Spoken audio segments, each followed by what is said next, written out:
Yung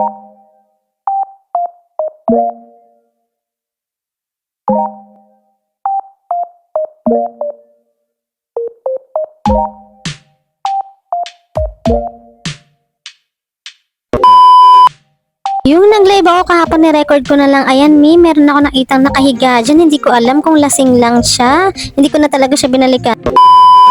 Panibagong vlog. O, kamusta naman kayo mga kananay? Martes na naman po ito. Pero mag-energy drink muna tayo dahil itong ating pampalakas. Relate na relate ba kayo mga kananay na katulad kong adik sa kape? Char, a day in my nanay life. Ayan, sabayan niyo pa muna ako at nagkape muna tayo dito at mainit nga, magpainit tayo. Dahil Tuesday and Friday ang kuwaan ng basura, ayan, nilagay ko na yung sa amin. Kasi wala po kasi kaming kanin baboy dito. Kaya hirap na hirap din po ako sa mga basang pagkain. Ayan, dinala ko na dun sa kanto kasi dun sa kanto kukunin. At minaligaw na naman na cute na pusa. Ito na naman si Sol. Ayan, na lang nangangapit bahay. At pagkahatid ko sa cute na pusa na yan, ito bumalik na ako sa loob ng bahay at a day in my nanay life nga. Gagawa na tayo ng gawaing bahay. Mag-uumpisa. Mating na yung oras na kailangan ko na rin magsaing at anong oras na talaga. Lala ko ng Sabado pa po ito.